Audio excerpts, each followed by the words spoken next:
پیارے بچوں، ایک دفعہ کا ذکر ہے، ایک گھنے جنگل میں ایک خرگوش اور کچھوا رہتے تھے۔ خرگوش کو اپنی تیز رفتاری پر بہت فخر تھا۔ وہ ہمیشہ دوسرے جانوروں کا مذاق اڑایا کرتا تھا، خاص طور پر کچھوے کا، کیونکہ کچھوا بہت آہستہ چلتا تھا۔ جب کچھوے نے دیکھا کہ خرگوش روز بروز مغرور ہوتا جا رہا ہے تو اس نے خرگوش کو ریس لگانے کی پیشکش کی۔ خرگوش نے اس پیشکش کو قبول کر لیا۔ جب جنگل کے دوسرے جانوروں کو اس کا علم ہوا تو وہ بہت حیران ہوئے، کیونکہ خرگوش سب سے تیز دوڑنے والا اور کچھوا سب سے آہستہ چلنے والا جانور تھا۔ یہی وجہ تھی کہ یہ مقابلہ سب جانوروں کی توجہ کا مرکز بن گیا۔ اس مقابلے کو جیتنے کی شرط یہ تھی کہ جو بھی پہلے جنگل کا چکر لگا لے گا وہی ریس جیتے گا۔ چڑیا کو اس مقابلے کی نگرانی کے لیے مقرر کیا گیا۔ دوڑ شروع ہوتے ہی خرگوش تیز دوڑنے کی وجہ سے بہت آگے نکل گیا اور کچھوے نے چند قدم کا فاصلہ ہی طے کیا تھا۔ آدھے راستے پر پہنچ کر خرگوش نے پیچھے مڑ کر دیکھا تو اسے کچھوا کہیں نظر نہ آیا، تو خرگوش نے کچھ دیر آرام کرنے کا فیصلہ کیا اور اسے گہری نیند آ گئی۔ دوسری طرف کچھوا آہستہ آہستہ چلتا رہا اور اس نے ہمت نہیں ہاری اور خرگوش کے پاس سے گزر گیا۔ کافی دیر گزرنے کے بعد جب خرگوش کی آنکھ کھلی تو اسے کچھوا دور دور تک نظر نہیں آیا۔ اس نے سوچا کچھوا ابھی پیچھے ہی ہوگا اور وہ تیزی سے بھاگنے لگا۔ طے شدہ مقام پر پہنچ کر اس نے دیکھا کہ کچھوا پہلے سے وہاں موجود ہے۔ یہ دیکھ کر اسے بہت شرمندگی ہوئی کہ وہ نیند کے مزے لیتا رہا اور کچھوا جیت گیا۔ خرگوش کو اس کے غرور کا سبق مل چکا تھا۔ اس کے بعد اس نے کبھی کسی جانور کا مذاق نہیں اڑایا۔ اس کہانی سے ہمیں سبق ملتا ہے کہ ہمیں کبھی بھی اپنے اوپر غرور نہیں کرنا چاہیے اور کسی کو اپنے سے کمتر نہیں سمجھنا چاہیے۔ آج کی کہانی ایک چڑیا اور کوے کی ہے، جو کہ ایک جنگل میں رہتے تھے اور ان کے گھر ایک دوسرے کے آمنے سامنے تھے۔ چڑیا بہت محنتی تھی، وہ ہر وقت کوئی نہ کوئی کام کرتی رہتی تھی، اور کوا بہت ہی سست اور آرام پسند تھا، وہ ہر وقت آرام کرتا رہتا تھا۔ ایک دن چڑیا کو یہ خیال آیا کہ اس کا گھونسلہ تو تنکوں کا بنا ہوا ہے، اگر کسی دن تیز بارش ہوئی تو اس کا گھونسلہ ٹوٹ سکتا ہے، پھر وہ کیا کرے گی؟ اس نے یہ فیصلہ کیا کہ اسے جلد از جلد اپنا گھر پکا کر لینا چاہیے تاکہ وہ مشکل سے بچ سکے، اور اس نے کوے کو بھی یہی مشورہ دیا کہ وہ بھی اپنا گھر پکا کر لے، لیکن آرام پسند ہونے کی وجہ سے کوے نے اس کی بات نہ مانی۔ چڑیا نے گھر پکا کرنے کا سامان اکٹھا کرنا شروع کر دیا۔ کچھ دن کی محنت سے اس چڑیا کا پیارا سا گھر تیار ہو گیا۔ گھر بننے کی خوشی میں وہ کوے کو مٹھائی دینے گئی۔ جب کوے نے اسے اپنی طرف آتا دیکھا تو سوچا چڑیا ضرور کچھ مانگنے آ رہی ہے، لیکن جب اس نے چڑیا کے ہاتھ میں مٹھائی دیکھی تو کوا حیران ہوا اور اس نے چڑیا کا شکریہ ادا کیا اور مٹھائی کھائی۔ چڑیا نے ایک بار پھر کوے کو سمجھانے کی کوشش کی کہ وہ بھی اپنا گھر پکا کر لے تاکہ کسی بڑی مصیبت سے بچ سکے، لیکن کوے نے چڑیا کی ایک نہ مانی اور آرام کر کر کے دن گزارتا رہا۔ ابھی کچھ ہی دن گزرے تھے کہ برسات کا موسم شروع ہو گیا اور ایک دن تیز طوفان آیا۔ چڑیا کی محنت رنگ لائی اور اس کا گھر محفوظ رہا، اور دوسری طرف کوے کا گھونسلہ بکھر گیا۔ چڑیا نے جب کوے کو مصیبت میں دیکھا تو اس نے کوے کو کہا کہ جب تک آپ کا گھر نہیں بن جاتا آپ میرے گھر رک سکتے ہیں، اور کہا کہ اگر اس دن آپ نے میری بات مانی ہوتی تو آج یہ دن نہ دیکھنا پڑتا۔ کوا بہت شرمندہ ہوا۔ بارش رک چکی تھی۔ چڑیا نے کوے کے ساتھ مل کے اس کے گھر کو دوبارہ بنایا۔ کوے نے چڑیا کا شکریہ ادا کیا اور یہ وعدہ کیا کہ اب وہ بھی محنت سے کام کرے گا۔ بچوں، اس کہانی سے ہمیں سبق ملتا ہے کہ محنت سے نہیں گھبرانا چاہیے تاکہ ہم آنے والی مشکل سے بچ سکیں۔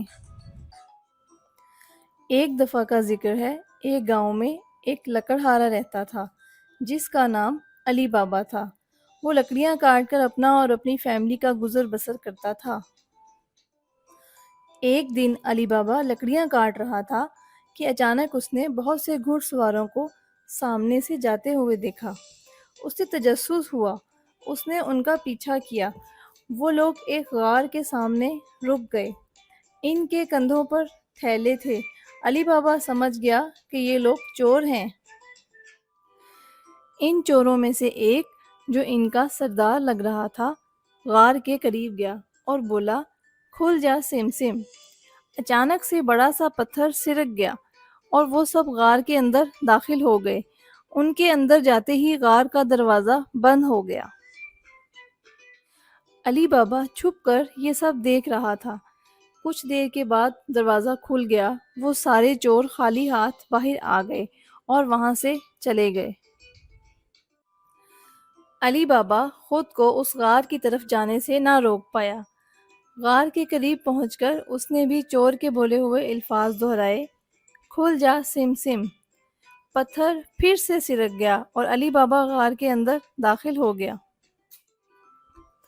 غار کے اندر جا کر علی بابا بہت حیران ہوا۔ اس نے دیکھا غار کے اندر قیمتی ہیرے جواہرات اور سونے چاندی کے ڈھیر لگے ہوئے تھے۔ اس نے اتنا خزانہ پہلے کبھی نہیں دیکھا تھا۔ اسے اپنی آنکھوں پر یقین نہیں آ رہا تھا۔ علی بابا نے سوچا کہ میں کچھ سکے اپنے ساتھ لے جاتا ہوں، چوروں کو کچھ پتہ نہیں چلے گا۔ علی بابا نے ڈھیر سارے سکے اپنے تھیلے میں بھر لیے اور وہ اپنے گھر آ گیا۔ وہ اپنی بیوی سے بولا، دیکھو میں کیا لایا ہوں، اور اس نے سونے کے سکوں سے بھرا ہوا تھیلا بیوی کو دکھایا۔ وہ حیران رہ گئی۔ علی بابا نے اپنی بیوی کو ساری تفصیل بتائی کہ اس نے یہ سکے کیسے حاصل کیے ہیں۔ ان دونوں نے اس بات کو راز رکھنے کا فیصلہ کیا اور کچھ سکے سنار کو فروخت کر دیے۔ کچھ دنوں بعد جب چور دوبارہ لوٹا ہوا سامان رکھنے غار میں آئے تو انہوں نے اپنا خزانہ بکھرا ہوا دیکھا۔ ان کو شک ہوا، ضرور گاؤں میں کوئی ہے جو ہمارا راز جانتا ہے۔ انہوں نے اس کا پتہ لگانے کا فیصلہ کیا۔ چوروں کا سردار گاؤں کے سنار کے پاس گیا اور پوچھا کہ کسی نے کوئی سونے کے سکے تو فروخت نہیں کیے؟ سنار نے بتایا کہ علی بابا نامی ایک شخص نے اس کو کچھ سکے فروخت کیے ہیں۔ چوروں نے اس کے گھر کا پتہ معلوم کیا اور وہاں سے روانہ ہو گئے۔ چوروں کے جانے کے بعد ہی سنار نے علی بابا کو اس بات کی اطلاع دے دی۔ علی بابا نے سب کچھ سمیٹا اور اپنے گھر کے باہر چھپ کر کھڑا ہو گیا۔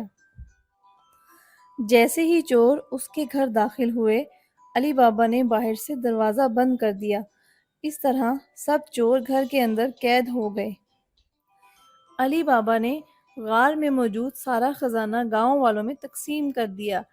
اس طرح سب گاؤں والے بھی خوشحال زندگی گزارنے لگے۔ چیونٹیاں دیکھنے میں تو بہت چھوٹی ہوتی ہیں اور کمزور نظر آتی ہیں، لیکن یہ بہت ہمت والی ہوتی ہیں۔ یہ سارا دن کھانے کی تلاش میں ادھر سے ادھر پھرتی ہیں اور کھانا لے کر اپنے بل میں واپس آ جاتی ہیں۔ بچوں، آج کی کہانی بھی ایک چیونٹی کی ہے جو کھانے کی تلاش میں نکلتی ہے اور پانی میں گر جاتی ہے۔ چلیں بچوں، کہانی شروع کرتے ہیں۔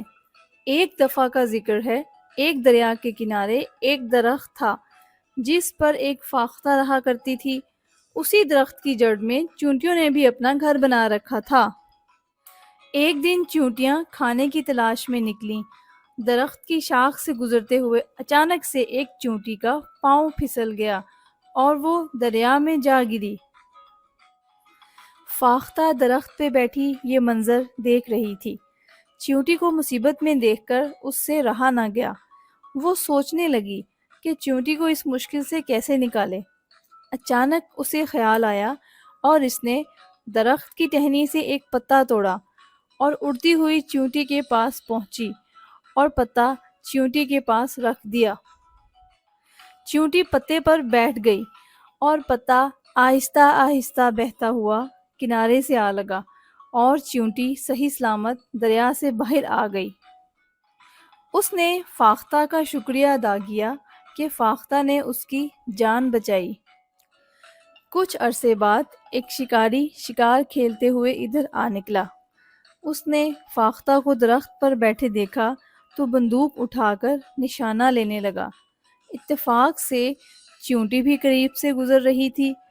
اس نے جب شکاری کو دیکھا تو وہ فوراً آگے بڑھی اور شکاری کے پاؤں پر زور سے کاٹ لیا، جس کی وجہ سے شکاری کا نشانہ خطا ہو گیا اور فاختہ وہاں سے اڑ گئی۔ اس طرح سے فاختہ کی جان بچ گئی۔ یہ بات سچ ہے کہ جو کسی کے ساتھ نیکی کرتا ہے اسے اس نیکی کا بدلہ مل ہی جاتا ہے۔ لہٰذا بچوں، ہمیں بھی مشکل میں دوسروں کی مدد کرنی چاہیے۔